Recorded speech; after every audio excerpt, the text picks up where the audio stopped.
Ayaw ng limliman ni Dagit yung mga itlog niya, mga kalapatids. Ayan, oh. So tinatayuan na niya palagi, dinadalaw-dalaw na lang niya paminsan-minsan. So mukhang na-stress siya mula nung nabasag yung mga itlog niya. Ayan, oh. Siya si Idol Madla, nakakahanga, may mga hawak, gandang linyada. Ika'y inspirasyon kung bakit hanggang ngayon ako'y palaging kumakarera.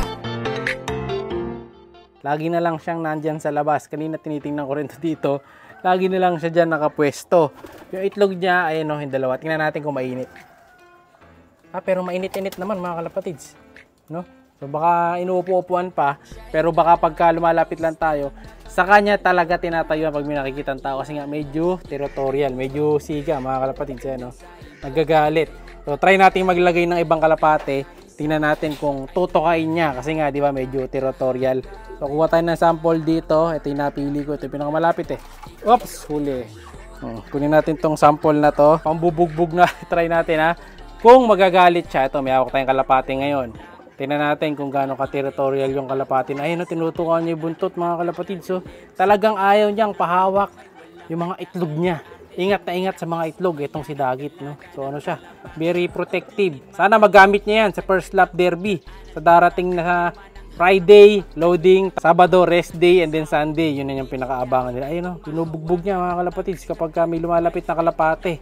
So, try natin, lagay natin dito yung kalapate. Ayan, kunyari, sumiligid-ligid sa pugad niya. Ayun, no? Talagang habulin niya pala mga kalapatids. So, tapos pumunta sa pugad yung kalapate. Uy, hinabol pa rin. Ayan, ayaw niya talaga magpapunta dito sa kanyang pugad. Ayan, hindi naman niya sinasakyan, pero binubugbog niya. Ayan, nanunuka eh. O, tingnan natin. Sige, tukay mo yan. Tinutuka talaga. Kalapatid, sinasabong eh. Grabe, ganito pala si Dagit. Pero try natin ngayon kung si Kobe naman ang ilagay ko. No, baba na natin tong isa. Kawawa naman tong sample natin na bugbog eh. Asan ba si Kobe? Ayun si Kobe. Tuka ng tuka doon, huli natin. Sa tuka ka ng tuka dyan, gagawin mo na itong model. Tara. Ayan, ito, nahuli na natin si Kobe. Kobe Kingston. Bilhin natin dito. Ayan mga kalapatids. So ayan, pag si Kobe, tinutuka pa rin niya kahit yung asawa niya mga kalapatids. Pasok natin si Kobe. Ayan tinutuka-tuka pa rin niya. Binabara-bara ako niya. Pero di niya binubugbog. Katulad nung kanina. No? Medyo matapang lang siya pagka ibang mga kalapati. Yung lumalapit sa kanya. Ito, try natin si Kobe. Try natin kung territorial siya sa ibang kalapati pag may pumapasok. Si Kobe, hindi naman, hindi niya pinapansin pag may pumapasok na iba. Kumbaga si Kobe, hindi siya siga. Pero tong asawa niya, babae, sigang-siga. At ito, may Dagit na naman tayo dito. Pambihira tong bibi na to. Yung ginawang landing board tong ibabaw ng kulungan na yan, Tawid ulap tong bibi na to eh. Dagit lang natin to. Lagi pa dito sa ibabaw. Dito pa nagpo-poops yung Dagit na baby na yan. Paalisin natin yan mamaya. Balik ko muna to. Pero ayan. Naglilimlim si Kobe. Na-tsempuan natin. No? Pero ito medyo tamad nga maglimlim. Kasi nga, territorial siya masyado. No? Okay lang yan. Wala naman siya nililimliman. Peking itlog lang naman yan. So papalitan na lang ulit natin ng itlog kapag bitlog ulit yan ng panibago. Pero tingin ko, hindi naman itlog ng panibago dahil kinakarera. Ayun, bubugbugin niya pa rin talaga. Ayun, di ba? Matalang si Kobe, kahit katabi na sa pugad, hindi pinapansin. Ayun, malis. Love triangle sila ngayon dyan. So, okay lang yan. Mahalaga, umuwi si Dagit. Malalaman natin sa first lap derby kung ilang laps ang itatagal nito. Comment kayo mga kalapatids kung ilan sa tingin yung lap ang kayang tapusin nitong si Dagit. Ayan. So, pili na kayo kung anong bet nyo. First lap, second lap, third lap, fourth lap, fifth lap, sixth lap. Medyo haba kasi yung lap na to. Pero ako sa tingin ko, mapapaabot naman natin sa dulo to si Dagit.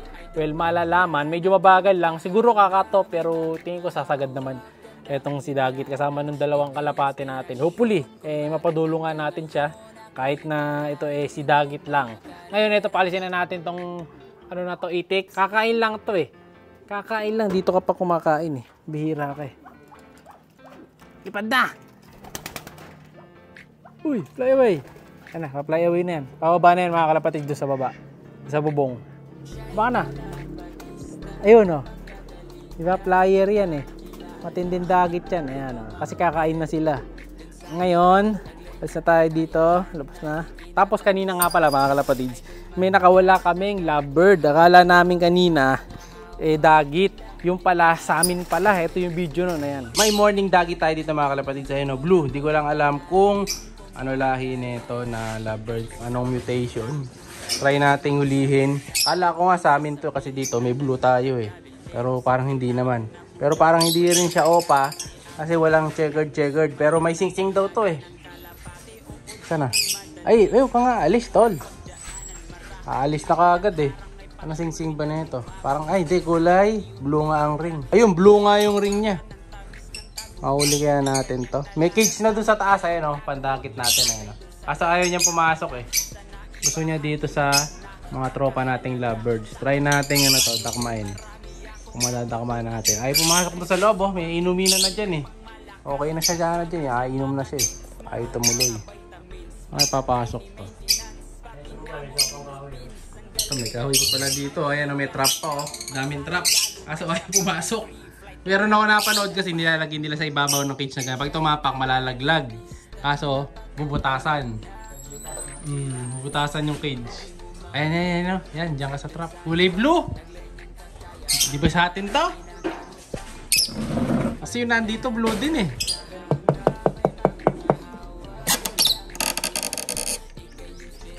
Saan yung isa? Wala yung isa. Nakalabas. Eto sa atin nga. Ay, ayan o, nakabukas yung cage oh. Sa atin yung isa. Nantin na pa. Sa atin pala yun. Ayan o. Sa atin. Oh, ayun, hindi nalak nung kapatid ko, si Madlatri. Ayan, sa atin to. Kaya ko dagit, sa atin pala. Pambihira. Oo. Makakapasok pa yan. Basta natin bagya to. Basta babantayan lang. Sa atin yan, sa atin. Eto, gawin ko, sara ko na lang muna yung butas na yun. Ayan, sasara natin yung butas. Tapos bubuksan natin yung kulungan. No, sara muna natin. Ayan, nilagyan ko na ng hagdan. Nilagyan ko pa ng mga, ano tawag dito? Sesame seeds. Yung bahay niya. Saka, parang meron siyang tuntungan pagka dumapo siya dito. Kasi dito nakakulong yun. Tinakpan ko na rin yung pugad ng kabila. Ayan, oh, para pumasok. Nilagyan na rin natin ng tubig. Extra ng patoka dun sa loob. Sana tumulay siya dito ah. Ayun yung lovebird natin. Babantayan na lang natin to hanggang sa pumasok siya. Sayang to pag nakatakas eh. Hintayin natin yan. Babalik yan. Hindi naman siguro aalis kasi nandito yung mga kasama niya. Saka si Keps. Ayun o. Keps. Ayun. Nandun naman daw si Keps. Siya bahala dyan. Yun. Ito pumasok na. Kaso di natin naaktuhan. Ayan o. Ginamitan na ng trap ni Tatay Madla o. Ilagay niya ng ganito. Tali. Pag yan. Nakaganyan daw kanina yan eh. Tapos pumasok yung ibon. Tapos nung dumapo na yung ibon dyan sa may hagdan. Bitaw. Alisin mo yung kamay mo. Alisin mo na. Alisin mo hindi man lalabas yan. O, sa kanila binabato isa. Yun o. Diba? O sa mga baba. Automatic. Nilagyan ng pabigat eh. Ngayon, nahuli na natin yung lovebird. Ngayon, nahuli na natin siya. Ayan na yun. Si lovebird. Ayan. Sa atin pala to, pinakawalan pala nung magaling dito na bata. Ano masasabi mo, boss? Easy. Magaling na lopman to eh. Pag nagpakain to, bukas lahat eh.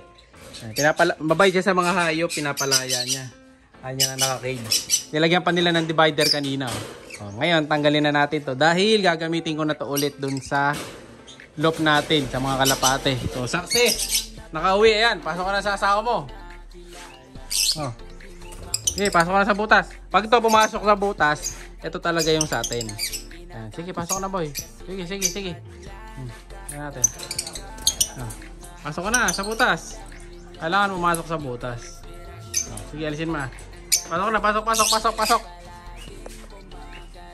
Andun yung asawa niya, hinihintay na siya sa butas eh. Medyo kahit paano natakot din to. Dahil hinuhuli siya. Pasok na sa butas. Hindi mo makita yung butas, ang laki-laki. Ito bang asawa niya? Ito, palabasin na lang natin yung asawa para makita niya. May itlog na ba? Wala pa naman palang itlog. Yan yung asawa niya, mga kalapatid. So. Ayan yung asawa niya. Ayan, nakita na sila. O, ayan o, hindi nag-aaway o. Sa maliit, yung lalaki, yung mas malaki ang babae. Ayan. Kapares yan. Ayan, ha? Lalaki nakawala. So, yung babae yung natira sa loob. Oo nga, buti nga, di lumayas eh. Oh, pasok ka na. Tabihan mo, ayan, tabihan mo sa cage. O, ayan o. Okay na sila, mga kalapatids ha. Nahuli rin sa wakas. Siya'y kalapatistang napakagaling na kinakilala.